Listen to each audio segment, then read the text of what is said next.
Hello, I'm Matt Montgomery, the industry manager for finance and accounting for Perceptive Software. So just want to thank you for joining us today. I will say I'm snowed in Kentucky.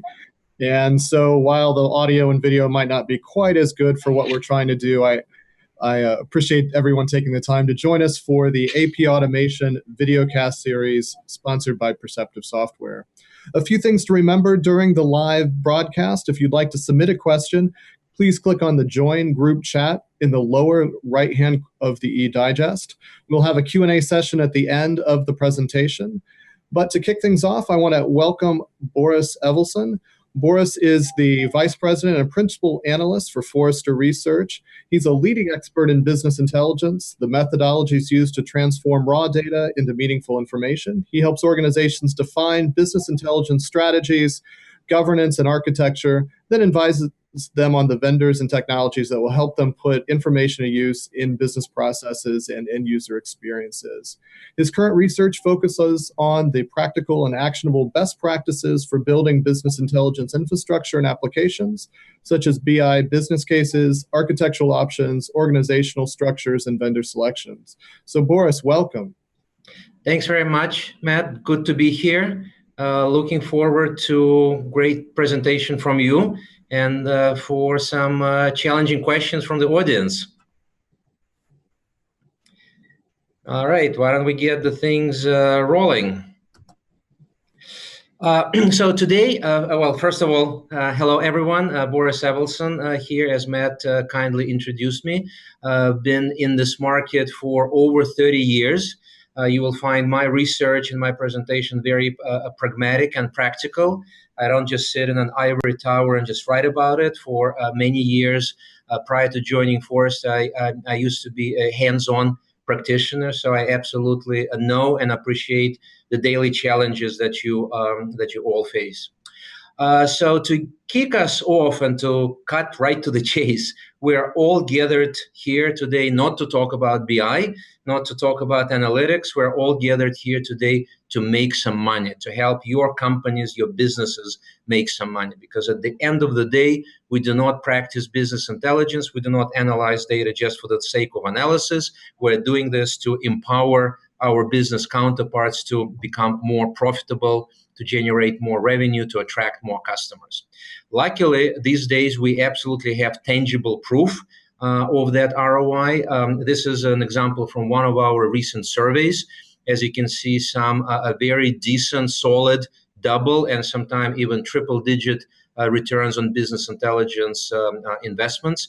Typically, the payback that you're not seeing on this slide, but typically the payback for these investments are just about within a 2-year period. So very tangible, very concrete evidence that business intelligence investments are not just about intangible and qualitative benefits, but they have a very measurable ROI. Probably equally as interesting is this finding, is that we find that businesses that are higher growing businesses, and we typically draw that line at 15% year over year. So those businesses that grow faster than 15% year over year, we find that they typically invest on average more, they invest 25% more in business intelligence than their peers that are not growing as fast. So we also find a correlation between the overall business performance, business growth, and investment maturity and success in business intelligence. So now let's talk about what will it take for you to be successful and to reap the same benefits, to achieve the same ROI in the modern age. And in the modern age, the key to understanding what is happening today is to understand, embrace what Forrester calls today is the age of a customer. And we we at Forrester feel very strongly that we've moved well beyond age of information. Age of information today is a commodity, and so are most of the corporate investments. All of your supply chains, all of your offshore factories, all of the hardware and software that you've invested over the years that's now available in the cloud as a commodity software as a service. So all of your investments have pretty much commoditized and stopped being differentiated. Where we do see a real differentiation going forward is your ability to attract, retain, and serve your customers. Today, the battle of whether customers run your business or whether your internal processes run your business have been fought and lost. Customers win. All of the internal processes exist there once again to attract, win, and retain and profit from your customers. So we strongly feel that those businesses that have the true obsession, and where we're not afraid or ashamed to use that strong term obsession, those businesses that are obsessed with customer service, customer-oriented, customer-centric culture are the ones which are going to not just succeed, but actually survive in the coming decade. And to prove our point, we did some digging around what has been happening in the business industry over the last few decades. And as you can see, in a couple of decades prior to the last one, about a third of Fortune 1000 companies churned. They either disappeared or they merged. They kind of ceased to exist in whatever way, shape, and form they existed, prior to the churn. But in the last decade, that equation turned upside down, and almost two-thirds, actually a bit more than two-thirds of the companies churned or disappeared, otherwise ceased to exist in the last decade. And we asked ourselves a question: why that was happening? Why a big change? So we did some research into what is it taking today in a modern climate, in this age of a customer, for companies to succeed. So we turned to some good basic business school MBA type texts. This is one that any of you going to business school or having gone to business school will recognize. It's all about that companies need to be great. They need to move beyond good to being great. And as you can see, surprise, surprise, a list of companies described in this textbook. Look what's been happening to them: absorbed, received government assistance, home mortgage scandal. As a matter of fact, if you invested in these companies in the last decade, you definitely, your portfolio would have underperformed S&P 500. The next classical business school example is all about focus, right? Saying kind of, running, being diversified, spreading yourself too broadly isn't good enough. In today's economy, you need to focus, you need to be disciplined. And as you can see, once again, from this example, even that is not good enough. The companies described in this textbook also underperformed the market. So the next conclusion that we drew based on everything that we have seen happening in the age of a customer, that it's really all about business agility. Businesses really need to be able to adapt in the age of a customer on a dime. Customers do not wait. Today, they are all empowered with cell phones. Those cell phones give them, a single-click capability to switch from your products and services to your competitors' products and services, literally at a single click of a button on a mobile phone. So customer stickiness is very difficult to achieve, and you really need to be able to react on a dime. So once we took that business agility term to market, we heard from our clients and our customers that they found the term agility a little bit confusing. They told us, yes, we kind of intuitively understand what it means, but how do we measure it? How do we define it? How do we quantify it? How do we actually make it actionable? So with that in mind, we invented, this is one of Forrester's intellectual property. A couple of years ago, we came up with 10 very quantifiable dimensions of business agility. So today, when we talk to our customers, we talk about these 10 dimensions that include market dimensions, organizational dimensions, and business process dimensions. And as you can see, surprise, surprise, why are we all here today? That 3 of those dimensions are all about business intelligence. As you can see, business intelligence is being called out explicitly. Knowledge dissemination and market responsiveness are all about information management. How do you manage and leverage your information assets? So based on this research, we can absolutely say that at least a third of your business agility is founded on in your information agility. So let's now do a deeper dive into how do we measure this business agility. So when we talk to a company or we use publicly available information, we measure them on the 10 dimensions that I just mentioned and shared with you across two attributes. So one attribute is the awareness attribute. How aware are you? How is the business?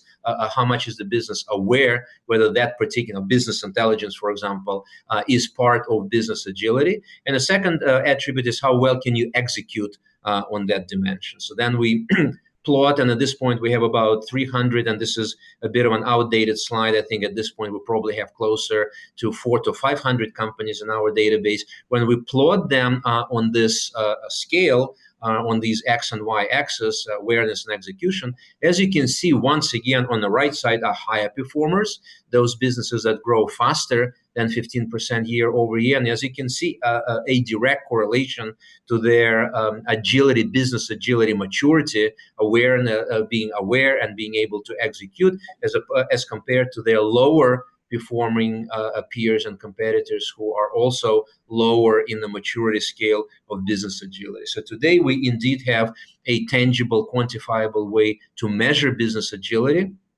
And we draw a direct correlation between business agility and financial performance, financial success. So now we get to we're kind of cutting to the chase. So you may say, Boris, this is all wonderful, a great read, but what are we, people on the phone? We are BI professionals, we're business intelligence architects, project managers, executives, etc. What does it really mean for us?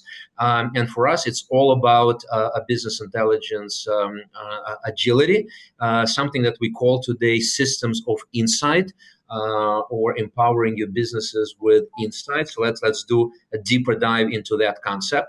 Before we do that, let's look at the pragmatic reality. What really exists down on the ground, down in the trenches today? I'm sure you've all seen this movie. I'm sure you're all familiar with the theme song. So kind of in your mind, play the theme song from the good, the bad, and the ugly, and you'll kind of get a much better impression of what I'm talking about. So I've been in this business for about 33 years at this point, and it's absolutely mind-boggling to me that at this point, after such a long journey, every single one of you on the phone transforms only 12% of your enterprise data and enterprise content into useful information. Right? There's a big difference between data. Data is raw, is meaningless, it's bits and bytes, right? You have it, but you can't really draw any insights from it. Information is meaningful, it's insightful, but we only turn 12% of our data into information. Another interesting point is on the usage of homegrown applications. I'm sure that does not exist in your enterprises, but I'll bet you anything. I'll bet you my entire career that if we do a survey of where your BI and where your analytical applications sit, at least half of you, probably more than half of you, about 60% of you will tell me that more than 50% of all of your enterprise BI content is still sitting in spreadsheets, homegrown, shadow IT, business intelligence applications.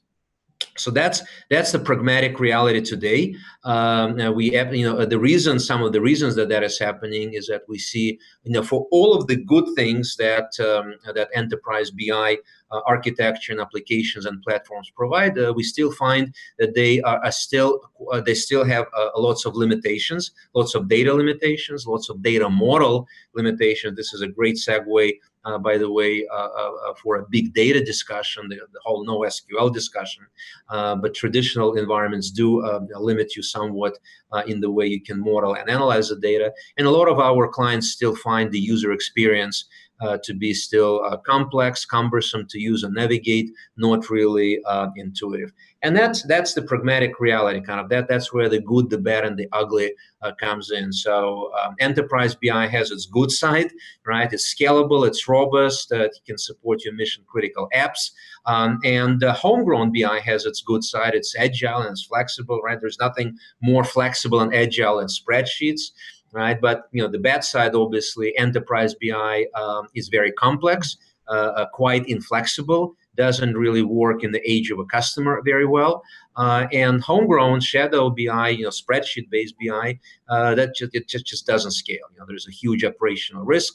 You can never get closer to the single version of the truth, and as a result, we have this ugliness, right? And by the way, that blue box on the right should have three lose. It should have lose, lose, lose. So you, as a BI practitioner, lose dealing with this. Your business counterparts lose because you're too busy implementing enterprise BI, not really addressing their business requirements. And at the end, customers lose, right? If we don't attract, retain, and serve our customers, that's a recipe for disaster. So now let's talk about what is it we see that has changed in the industry and some of the new opportunities for you to succeed. So we like the term insight these days. It's kind of hard to draw the line where traditional business intelligence and big data and systems of insight or insights as a service. There are all sorts of terms flying around the industry where one stops and another one starts, and how they overlap. But I think this chart probably summarizes it pretty well. It definitely builds up on that notion of agility, that agility is absolutely one of the most critical components of successful systems of insight, and data democratization, which in our term, in Forrester's definition, is really equivalent with big data, kind of, more data to more people, faster, better, cheaper, is what we call data democratization. So somewhere the evolution from early generation BI to more agile BI to big data, and now into democratized systems of insight, that's the real trend. Now, how can you actually start taking advantage of this? How can you start moving from the 20th into the 21st century? Well, we encourage you to start leveraging Forrester's system of insight framework. It consists of four parts, I'm sorry. Agile software development, agile flexible organizations, agile processes, and agile platforms and technology. The first one is probably going to be the most familiar to most of you. I'm sure all of you practice agile software development in one way, shape, and form or another, except it doesn't really work well for BI unless you embrace some of the other parts, such as agile organizations, agile processes, that we'll talk about in a minute. But we absolutely do see one of the best practices in this new world is not really relying on requirements gathering as much as on building rapid prototypes. Luckily, most of the modern BI systems do allow you to build a real working, not just screen mock-ups, but real working prototypes. So deploy these prototypes, build proofs of concepts, reverse engineer them to document and create requirements. A new popular term is failing fast, right? Nobody can succeed fast, but if you can fail fast, literally within a few days or at the maximum a couple of weeks, learn from your mistakes. Everybody makes mistakes in this market. So if you can fail fast, learn from your mistakes, make those mistakes invisible to the ultimate stakeholders, and finally deliver something that you already reiterated several times and achieved what you were looking for, that's one of the recipes for success. The next part of the system of insight and business agility, information agility equation is agile support organizations. And here you really need to think about two ends of the extreme that do not work well. So we know that organizational silos do not work well because obviously they are silos. You're not getting a single version of the truth. You're not rationalizing your resources. You're getting different answers to the same question. But let's not forget one thing, that silos, organizational silos, are ultimately agile. If I have my own department and if I have my own control over BI environment, BI developers, and I call the shots, I can get things done according to my own priorities. Whereas if you overly centralize and you have a totally kind of a centralized and shared technology support organization, that typically breeds a lot of bureaucracy. You start stepping on your peers and colleagues' toes. You start running into priority conflicts. All of a sudden, things move slower. And guess what? Remember, in the age of customer. Agility is key. If you start moving slower, your business partners will find some ways around it, and they'll go back to building their silos. So we suggest a middle of the road approach, such as, for example, empowering individual contributors. BI has to have a lot of self-service capabilities. Use 80-20 equation. 80% of BI content has to be created by business users themselves. Co-locate business and technology staff. Offshoring and outsourcing works for some of the commodity tasks in BI, such as maybe regression testing, maybe writing documentation, etc., doing some maintenance and support, but agile development needs to happen in real time. So BI professionals and business analysts requesting changes and new features really need to be co-located. We also recommend splitting and loosely integrating your data usage. So data usage meaning BI, analytics, dashboards, etc. Teams that support that, and your data preparation, so data integration, data warehousing teams. The former need to be more decentralized, right? More agile, more federated, versus the latter, the data preparation, kind of the lower layers of BI stack. By all means, centralize that, empower IT to run these processes. The next best practice is all about front office customer-facing analytical application versus back office analytical applications. Again, in a large enterprise, the front office and the back office are just going to step on each other's toes. They have completely different priorities in terms of time to market, in terms of discipline, in terms of tolerances for risk and accuracy. For CFO, 2 + 2 is always 4. Even if it takes me months to calculate that number, that number is not negotiable. But for a CMO, running a customer segmentation for a campaign that has to go out of the door today, because tomorrow will be too late. Tomorrow, my competitor will already, steal a lot of customers from me. Data accuracy is trumped by low latency. So creating 2 sets of support organizations, one for front office, one for the back office, is definitely one of the, you can centralize the back office a lot more, and you can federate the one for the front office.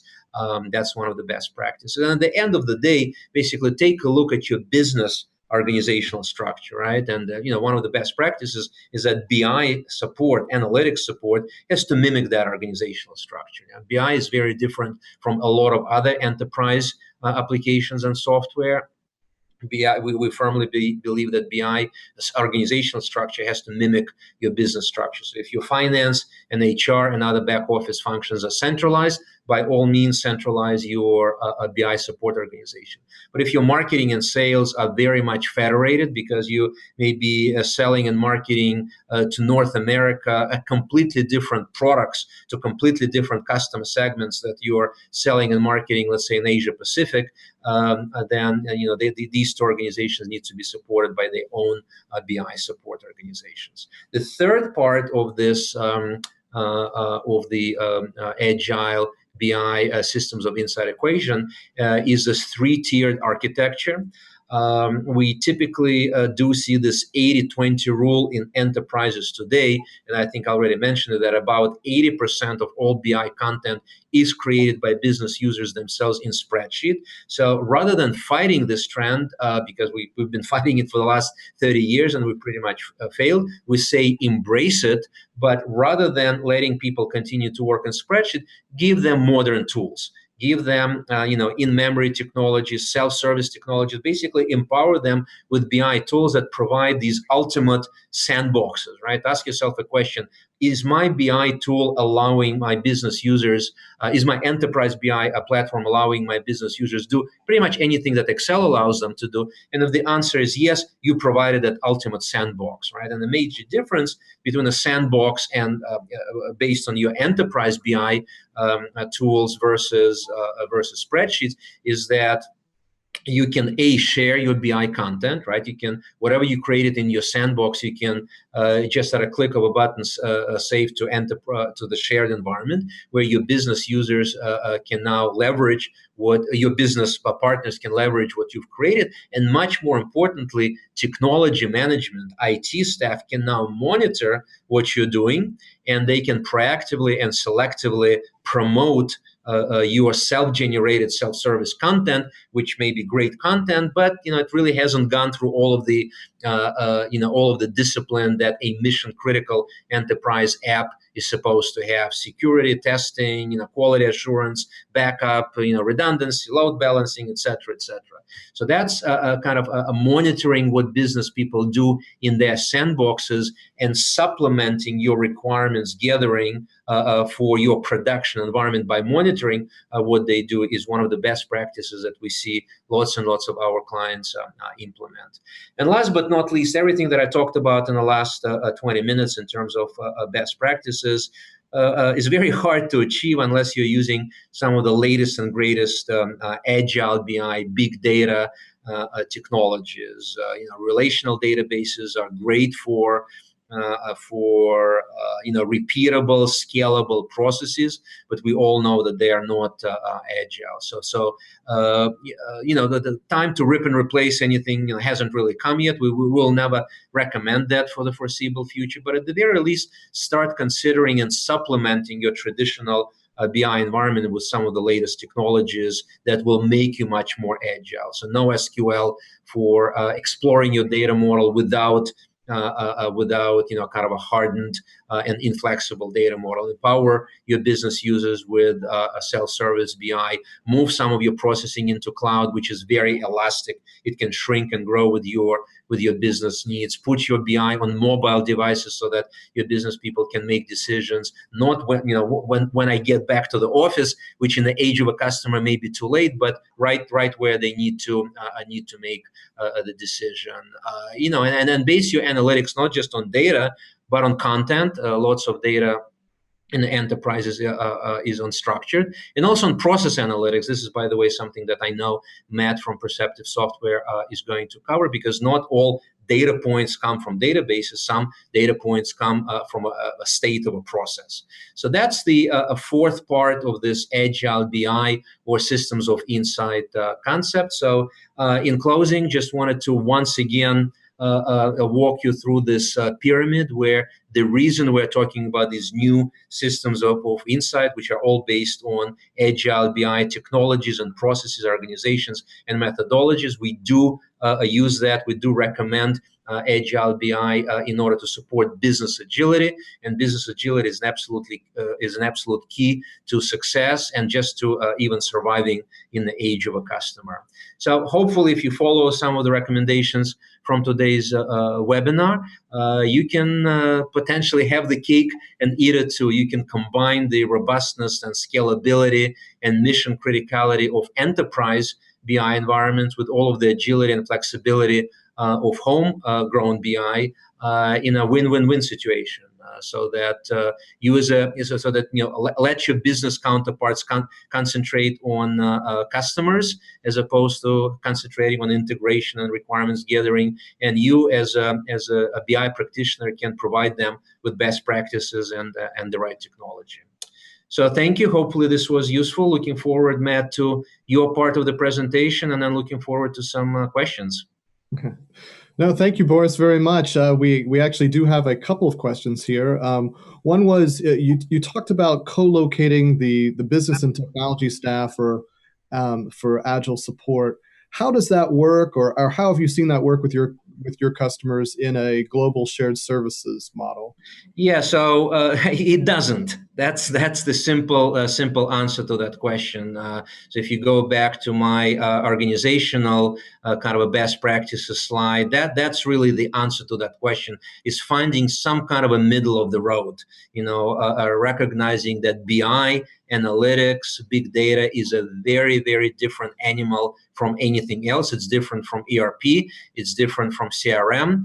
And a single monolithic shared support organization just will not work. It'll work some of the time. Once again, I go back to my 80-20 rule.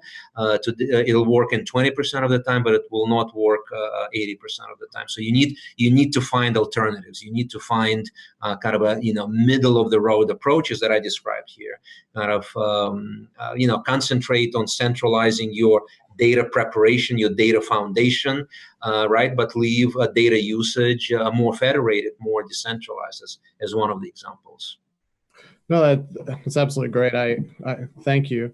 So what I want to talk about a little bit, and then I want to come back. I'm not going to let you go. There's more questions coming in, and I do want to remind people, if you see and want to ask a good question of Boris or myself, if you look at the join group chat function, it's in the lower right-hand corner of the eDigest. You can ask us anything, and we'll capture those at the end. But so I want to talk a little bit about some of the processes and some of the things that we've done more in implementing these. So my background is I come from global procure-to-pay operations in North America sourcing. I ran that and have been a part of that organization for about 10 years. And then I joined our Perceptive division about 8 months ago to help lead strategy. So in what we have done with Perceptive is try to look at how do we help everyone have the information that they need in order to make the decisions that they need to make as quickly as they need to make them. So how do we take that technology and enable users to make the business decisions in an agile manner as quickly as necessary? But to go through my agenda, I want to start with sort of 6 fundamentals of data analytics and processes and operations. And I'm going to walk you through those with some, I guess, war stories from the field. And then we're going to go through and talk about how we've leveraged technology to kind of enhance that visibility, both in how to get the data in, but also to make the decisions that we need to from the data being there in front of us, no matter where we're accessing it. And I want to talk about some of the right metrics and the right indicators and the right alignment, because one of the things that we'll go through and we've probably all experienced is that the more that you're trying to measure, the more difficult it can be, and you get diluted by what you're trying to accomplish as an organization. So we'll talk about that. And then I want to give you some real examples of working with procure-to-pay operations, treasury, travel expense, order to cash, some different examples of where we can find those. Just examples, again, war stories from the field that we've sort of been a little bit more laser focused in accomplishing our objectives, both for myself or for Boris at the end. Okay, so to get us started, the first thing that we have to recognize when we talk about data analytics is there has to be a single source of truth. One of the things that just will drive you crazy in a meeting is if you have 2 or 3 or more people in a meeting talking about how their data is better than your data. And they have a better source, they have better access to the people, they're closer to it, whatever's happening. And usually, as Boris was talking about, they're walking around with their own spreadsheet where they've managed their own information. And they sound like 2-year-olds saying mine, mine, mine, and that they are not sharing around the organization. And that becomes tough. So one of the first problems to solve is a recognition that we're going to work from one source of data. And that sounds simple, but it's incredibly hard. And we've had to do things in our organization where we had vice presidents all agree, sitting around a table, and you looked at each of them in the eye and you had them say this, that if someone comes to you with a spreadsheet, you're going to kick them out of the meeting. They have to report from the core, from the single source of truth. And that's a really big thing. Next, we have to talk about how fast we can get the information available to people to make decisions. One of the most frustrating things, especially in the finance organization, is you go through all of these activities to get through closing a period, and then you're immediately asked questions about it, and you have to report it out to everybody that's anxious for that information. So as much as we can provide visibility to the process and where we stand and what's happening throughout the month, throughout the quarter, throughout the year, and as close to the time of the decision as possible. One of the things that drives me nuts is when I have a third party providing me information, and 6 to 8 weeks after the period closes, they give me that information. And it's impossible to change behavior. You can just look backwards and say, well, that really wasn't what we wanted. How can we do better? But then I've already lost all of this time in turn of changing the Titanic from going in a better direction. So next, we'll talk about access and content from anywhere. And that becomes incredibly important because we all know that gone are the days of where everybody went into the office, they worked from a desktop computer, you went home for the day. I mean, everybody's looking at this information on a mobile device, their iPad, on their through a browser, wherever they are, and having access to the information they need in order to make a decision is incredibly important. Because if I have to go stop and then go look up other things, I'll probably move on, or I'll make a decision that's not necessarily as informed as it could be because I didn't have all the information readily available to me. In the procure to pay process, we'll look at that and talk about if an invoice comes in, was I expecting it? Was this the price I intended to pay? Did I have budget for it? Was this already pre-approved? Where does this fall in sort of our capital allocations? Where is this in the project? All of those sorts of information I want to have right there in front of me in order to be able to make the right decision. And I want to make sure that there is very, very clear ownership of all of the data lifecycle and those actions. So if the data is wrong, it's the person's fault that entered the data, and we want to make sure that they have very much clear accountability and responsibility to go make it correct. Because they talk in data analytics, it's always garbage in and garbage out. And I've had so many meetings at an executive level where we'll argue about something not being reasonable or being incorrect. And it's because several layers down in the organization, someone wasn't complete or wasn't clear or correct in the information that they were providing.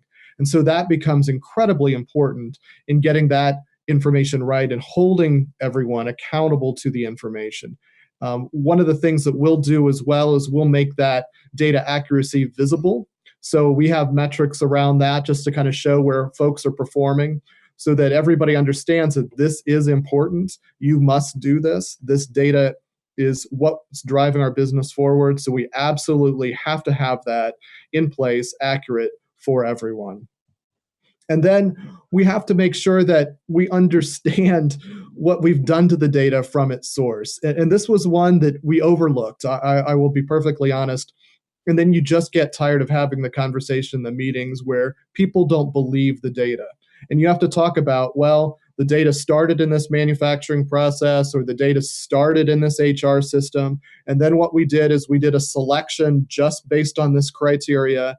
We averaged it out this way, or we did this kind of transformation. But make sure that that is very clear. And I would suggest that you walk around with a data dictionary that sort of says, no. We all agreed this was what we were going to do with the data. This is how we were going to pull the data. This is how we were going to calculate the data. All of those different things. That's what we agreed to go do. And that becomes incredibly important. And then lastly, with the data as you have it, you have to have the ability to ask more questions. So there's always a situation where you look at something and you can't believe what you're seeing, and this is really interesting and I want to do something with it. So then what's the next step? You ask another question. And so having just a piece of paper isn't going to solve the problem. You have to be able to drill into things, drill across things, look up other information, have that information and that content in context so that you understand what you need to do next with all of the information that you now have visibility to. And then as we look at those and we talk to our customers and we talk around the industry, having these fundamentals solved really is, all the folks that have figured this out are best in class, and they are looked to as great examples of how they've leveraged data and analytics to do great things for their company.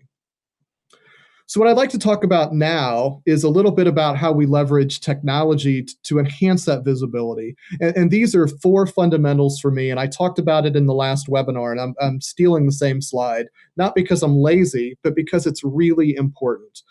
We have to make sure that as we're putting all of these pieces together, that technology is there to leverage and manage the process, but it's not in the way of the process. So we can't be doing things because it's just hard to pull things out of one system. It's just hard to do things the way the system wants us to. We have to make sure that we're leveraging the technology to get what we need, and it isn't managing us. Next, we have to make sure that all of the things we do in the process are in the hands of the process owner.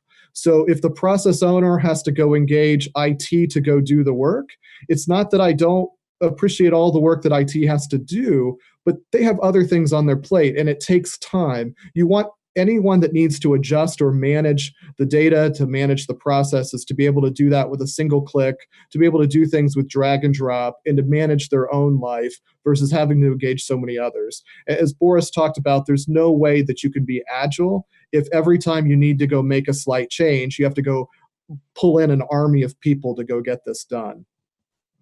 And then, as I said, the technology has to make you connected to all the different sources. There is no one system that does everything for you in one screen, but you have to be able to pull things like what was the original contract, the purchase order, the invoice, the confirmation, the supplier's performance. Where's the budget information? How do I have all of that information connected for me in order to make that right decision? And how do I make that happen, whether I'm on my iPad, I'm on my phone, or I'm sitting in the office and getting things done, right? So that becomes core to everything that we're trying to do. So let's talk about the right metrics. So metrics really do need to match the organizational goals. So we'll find that at a lower level, people are trying to make everything better and get to a certain level of perfection. But what happens is that becomes sometimes disconnected from what the executives need them to do. So if our focus is cash management and folks at the bottom are focus on process improvement, unless it's helping the cash metric, that's something that they need to reallocate their attention and their focus to go drive cash. And so you see these conflicting things unless you've sort of built this organization of metrics where it cascades down from the top to the bottom.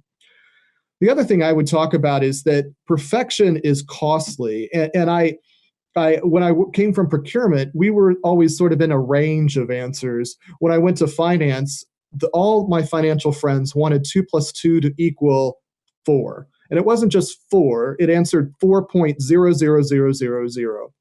And what I would talk about then is that really in our world and trying to drive business behavior, perfection's really hard to get to.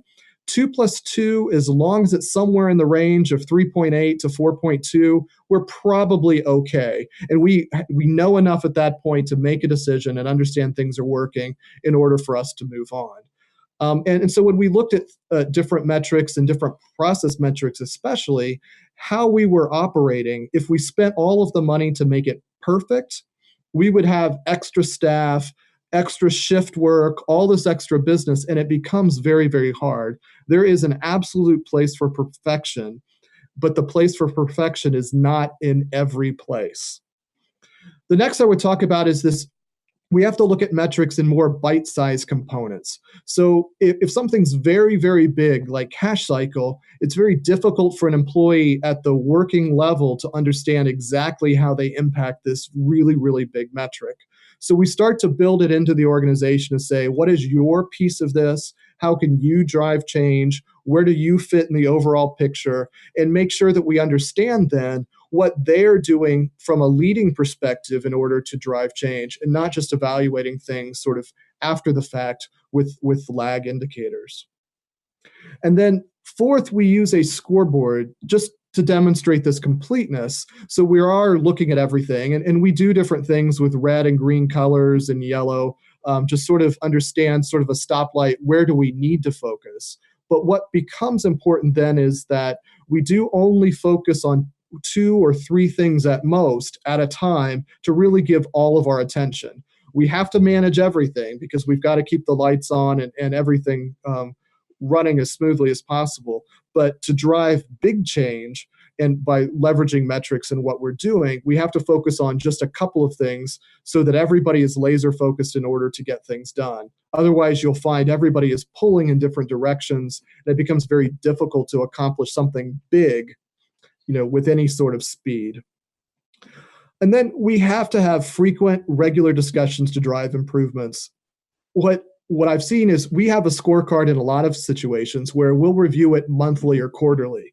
And everyone knows what happens is that a day or two before, everyone has this, oh, we've got that meeting coming up sort of face. And they're running around and they're asking questions, and everybody's trying to be able to answer the anticipated questions for those executives. Where instead, they don't have to be long, but we have very quick meetings, and we have stand up, however you want to phrase them or call them, but we have very quick meetings to talk about how are we doing on this metric? Are we moving forward? Did we make something significantly different to make an improvement? What are we going to do, over the next week or so that a month doesn't pass and then we realize we haven't made much in terms of improvement from the last time we had to report it out. And then the last point there is that we want to make sure that everyone is engaged in driving change. They need to understand that they're a part of it and they can go drive a solution. And what comes out of these discussions in the beginning is everybody is a little bit quiet and introverted, but then over time they realize that they can make a big change and they can influence a different behavior, and they will come up with much more creative ideas than you would have ever anticipated because they're engaged in this process and focused on improvement and what they can do to go drive a big change. So let me talk through then some very specific examples from my experience. And I want to start with just procure to pay. So we've talked a little bit about how to get everybody aligned. We've talked about a single source of truth. We've talked a little bit about how we want to make sure that we had the right visibility. And in this one, we were doing everything just that way. But what we didn't do was make sure that we had a good definition of what the process was and what the metric was to be. And this metric was on time to pay. So as the global procure to pay operations manager, I was very focused on, is our process working or is it broken? And so I was looking at, did we pay suppliers exactly when we said that we would pay suppliers based on a weekly payment run, right? Makes perfect sense to me. Our finance organization, the accounts payable group that was managing this metric, kept showing up that we were in that 80% range.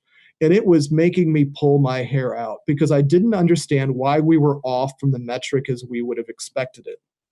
But what was happening was that they were looking at, since we had a weekly payment run, we pay on Fridays, was that anything that was due on Saturday or Sunday was considered late, and anything that was Thursday or Wednesday was considered early, essentially. And so they were measuring on what the supplier's perception was of when we paid on time, not was my process working. And so we had to get aligned on what metrics we were going to keep. Let's make sure that we were measuring ourselves to the right level. And we were able then to kind of move on. But that took a lot of just, how are we just at 80%? What's going wrong? So again, let's make sure that we've got the definitions and the transformations very clear. The next one I want to talk about is a little bit around accounts receivable disputes. And this has to do with that single source of truth. So this is much harder because there's so many more customer systems out there, and they have to be connected and aligned with all the information coming in. So being able to go follow up with a customer and say, you owe me money, it's incredibly important that you're accurate and you're very timely with what information has come in, what payments have been made. Are there other things out there that are balancing this with an accounts payable balance? All of that information needs to be very clearly tied together so that you can make that conversation. Because the last thing you want to do is to call up a customer and say, hey, I'd like to follow up on this payment. And they come back with, I paid you 2 weeks ago, and they turn out to be right? And then when we think about treasury, some of the things there that are happening here is that, our treasurer wants to make the absolute maximum use of our cash that he possibly can. He wants to invest as much as he can. He wants to make sure he understands where everything is. And so in order to do this, he has to have all of the processes in place so that he can see when what accounts payables are due, what cash is expected to go out the door, and what is all of the cash coming in. So he can't wait to just say, okay, well, as of last Friday, we knew that these were the invoices we had in, but we've got a stack of them yet to process, right? We have to do all the right things to make sure that he has all the right visibility in the moment in order to make that decision. And then my last example is for travel. And if any of you manage travel, this is just herding cats and squeezing a balloon. This is all over the place.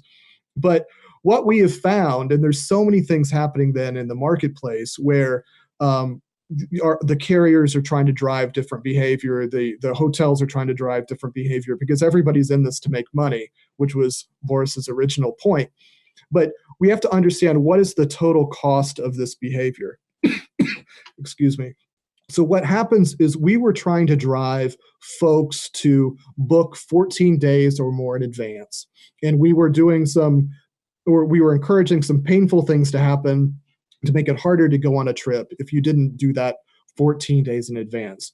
But what we have to understand is there's customer emergencies, there's production emergencies, there's all sorts of other things, is there's a fluidity in travel where what we found is that advanced booking requirement hurting us because of all the change fees that were coming out because we were having to change after that fact for trips that were canceled, trips that were postponed, trips that were moved around in priority, whatever those were.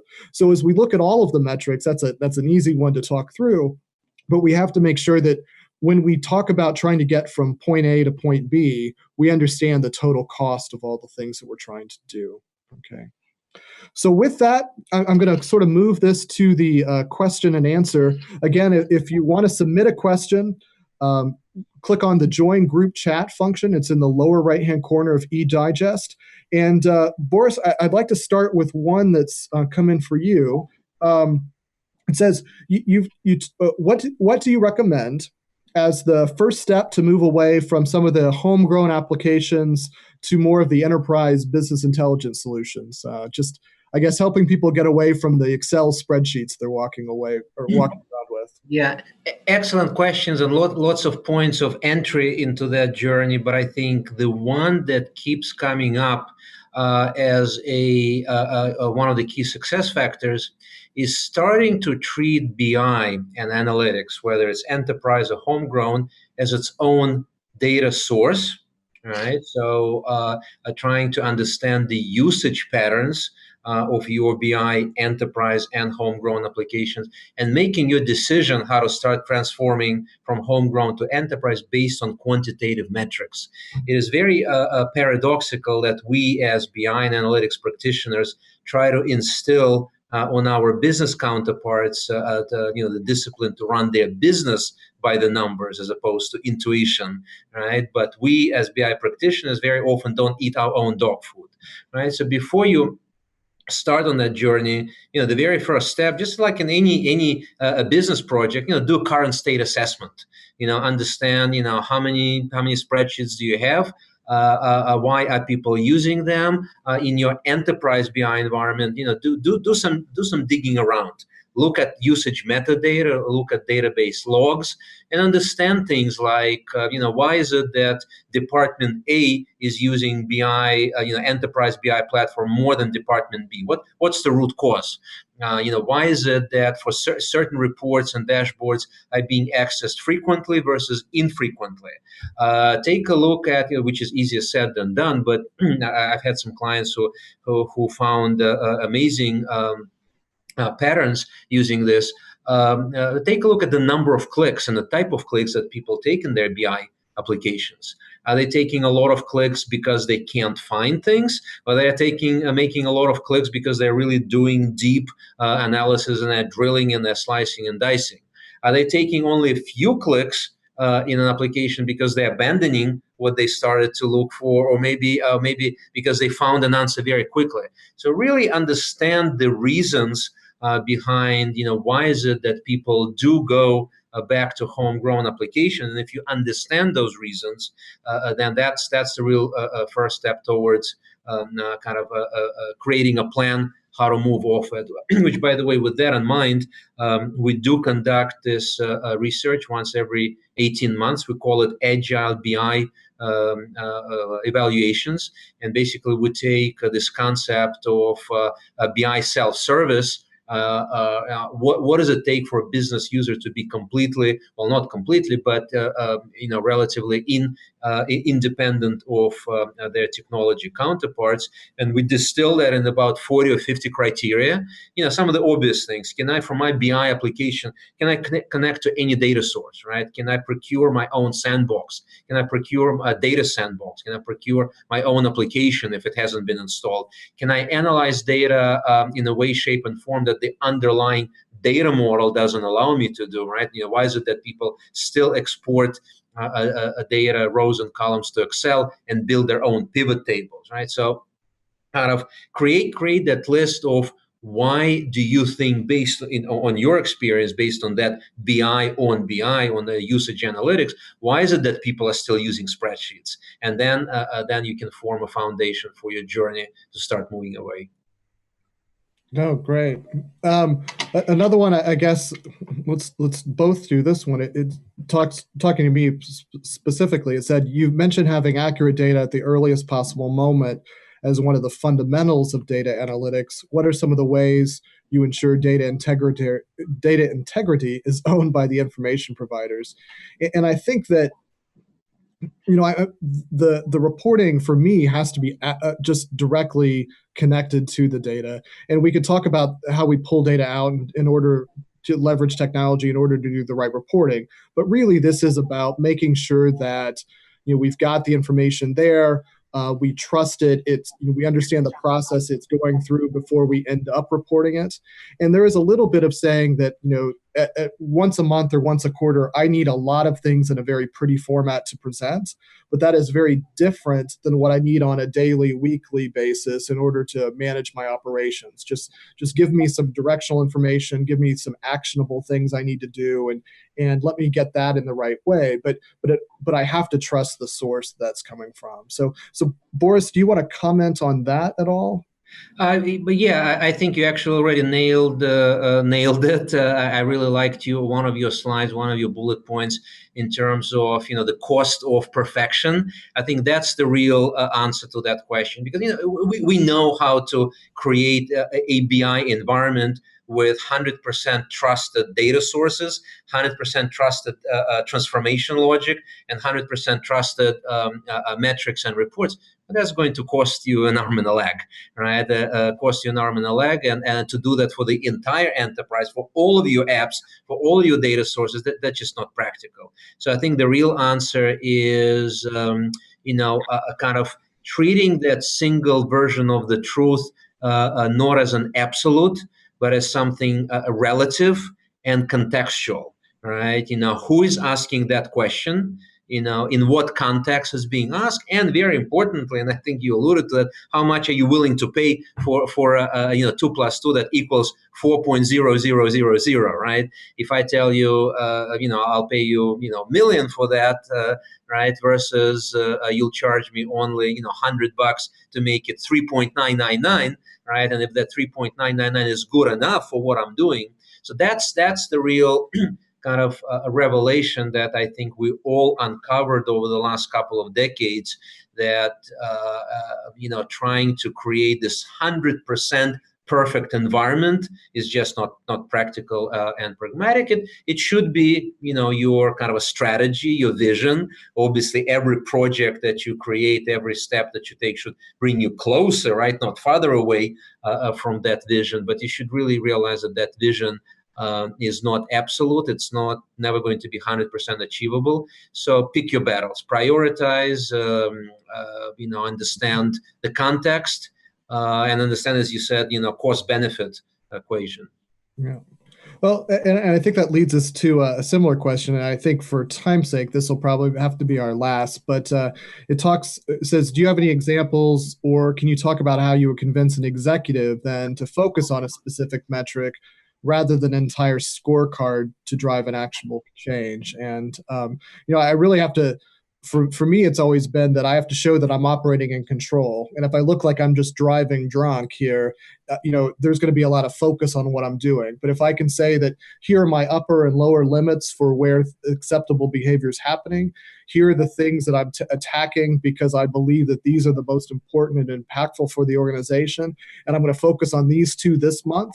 And we're going to drive big changes to get it from point A to point B. And then we're going to go after this one, and this one in terms of priority.